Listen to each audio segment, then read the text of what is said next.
What's your good, George? Your boy Black Oatmeal, Black Money Corp. Don't forget to like, share, support. The Charlie Kirk death divide America. First of all, who is Charlie Kirk? Charlie Kirk is a podcast, social media host who's kind of you know leaning to the right. You know what I mean? With a bunch of his theories and stuff. Charlie Kirk is a Christian conservative nationalist known to stand on his firm belief in God. Charlie Kirk is a debater. He goes around to colleges debating with, to me, in my opinion, young kids that are their minds are still being shaped, and he hits them with senseless trivia. In the meantime, asking crazy questions that pertain to their particular demographic. If they're pro-trans or if they're black or immigrants, he'll ask them a question that will sort of like pull at their heartstrings, or the play on words and the switch up. To me, that's what I got out of it when I watched the Charlie Kirk debates. Charlie Kirk was also closely associated with Donald Trump by way of Nick Fuentes, a known white nationalist. And like I said, nationalism might be the new word for supremacy. I mean, that's just my opinion too. But Charlie Kirk was associated with Donald Trump. Since his death, Donald Trump did nothing but give him accolades, and JD Vance hosted his podcast. They've been putting a lot of support behind his wife, Erica Kirk, who's going to take over his organization called the Turning Point. So it's all a lot of grief going on the right side with the Charlie Kirk situation, and on the left side there's a lot of, they say, celebration of the man's death. And I'm not celebrating nobody's death, because he still has kids and he still was a human being just like me. So I wouldn't want to be shot down like that. But if you talk that rhetoric, and what I mean by, and what rhetoric I'm talking is the political violence verbally. Because like I said, I saw through Charlie Kirk debates, and in my opinion, it seemed like he was a political bully. I'm not saying the man didn't represent well for whatever dogma and doctrine that he was pushing, but I say he was a political bully. And like a lot of people have been losing their jobs for just speaking out. Jimmy Kimmel got taken off air. People are getting terminated for making social media posts. So that's another thing. It seems like it's challenging the freedom of speech for certain people. Now, who shot Charlie Kirk's? Tyler Robinson. You know what I'm saying? All American, just like the guy Charlie Kirk's all American, similarly. Grew up well educated, you know what I mean? Well manicured, taken care of, enjoying all the fruits of white privilege. Some say it doesn't exist, but all the fruits of white privilege, in my opinion, it does exist.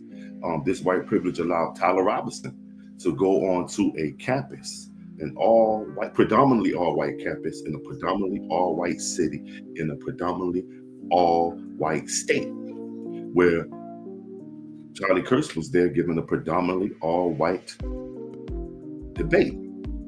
So they were both in the bosom. He would have not had the privilege to walk on that campus with a 30-06 rifle in his pants leg, limping, and got on the roof if he was not a white person. A black man would have been, hey, come here. Let me talk to you. What are you doing here? Give me your ID. Get on the ground. Oh my God, you know what I mean? He might have been met his demise. But Tyler Robinson, for whatever reason, he says it was because Charlie Kirk was full of hate. Well, the media says it's because Tyler Robinson was dating a trans person, and he was pro-trans. And y'all know Charlie Kirk, he did a little ditty on that trans situation where he said that it was only two kind of genders, men and women. Trans women were not real women. You feel me? So his stance on it was clear, So Tyler Robinson's stance on it was, okay, that's how you feel. And I say it was white on white crime because it was two white people involved. No black people had nothing to do with it. It wasn't even in a area where you would think something like that would happen. It was in the bosom of white privilege. Everybody there was just chilling. They were surrounded by MAGA hats and 47 hats and stuff. It was all cool. You know what I mean? Because everybody should be able to express themselves and voice their opinion. Charlie was just doing that. But, you know what I mean, in the bosom of white privilege. But the young white guy, for whatever reasons, it was, I'll say it was differences in ideology. One was pro-trans and one was anti-trans and very vocal about it, as well as everything else that he didn't like, which is cool as long as you don't weaponize it. You know, like I said, Charlie Kirk was known as a conservative Christian nationalist. And I'm saying my opinion, nationalism is the new word for supremacy, but that's just my opinion. Leave a comment below whether you agree or disagree. Leave a comment below whether you agree or disagree that this was white on white crime. I'm having a lot of this, you know what I mean, discourse in the chat where people are trying to explain to me that white privilege don't exist and that one white guy killing another white guy was not white on white crime. It also shows the rise in political violence in the white community, not being racist, but though we, like black folks, you know what we do? We steal cars, like they say, we kill each other over colors or 3-letter gangs or 2-letter names for blocks that we don't own. You know, we do all, you know what I mean? It's black on black crime, but you have to admit that there is white on white crime. It does exist, and it's more prevalent in the category of political violence. Trump got nicked in the ear.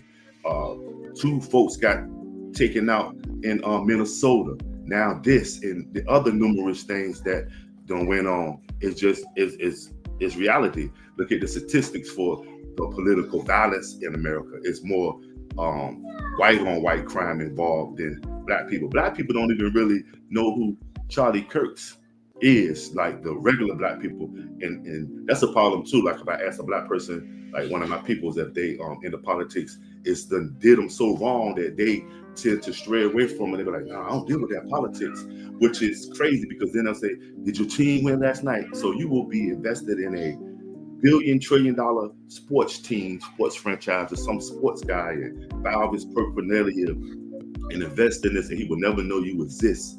But you won't invest in seeing what politics is talking about and what the politicians are doing, and if they don't succeed, you are the collateral damage. If they don't get the economy right, if they don't defend the country against its enemies abroad, if they don't help keep the dollar stable or provide the adequate medical and things for us, we will be the collateral damage. But you will worry about a sports team, which is cool, to each his own. Your entertainment is your entertainment, but your livelihood is at stake when you paying attention to politics. So that's another thing, you know what I mean, that I got a problem with. Somebody said, "No, I don't do the politics."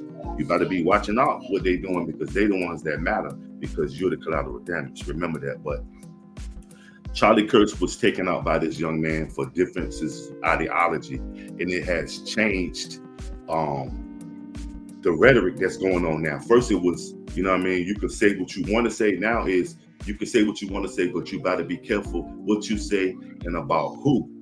And with that, it's, you know what I mean, is that freedom of speech. That's taking away one of the amendments, or, you know what I mean, changing it up a little bit just because certain people are involved. And do you think this is an Epstein diversion with Trump and his involvement in it? Do you think that Trump is doing all this to get the people's minds off of Epstein? Got everybody either with their head down or their head up proud. Some people head down morning, "Oh, we miss Charlie. I am Charlie Kirk," you know, or is this just, you know what I mean, what happens in that political realm when you talk that stuff? Because like Charlie Kirk, he was going in on several different like transgenders, black people, sort of people who didn't agree with him religiously. Like he was a pistol, and he was entitled to his opinion, but sometimes, you know what I mean, you reap what you sow. And I'm not saying that he brought it on himself, and I'm not saying that he was innocent in, you know what I mean, because he was talking that talk, and he did say something about advocating gun violence, like it was necessary or something like that. So you got to be careful what you say in the things that you bring to your aura. And but like I said, in the live streams that I've been doing, the Charlie Kirk situation has a lot of people standing up. I am Charlie Kirk. We miss Charlie Kirk. We need more Charlie Kirks. Then you have the people who are against it and, you know what I mean, unapologetic. So what I'm asking is, did Charlie Kirk death divide America? Also, is political violence on the rise? Is white on white crime involving political violence on the rise? Don't forget to like, share, and support the BMC. Leave a comment below. Did Charlie Kirk death divide America?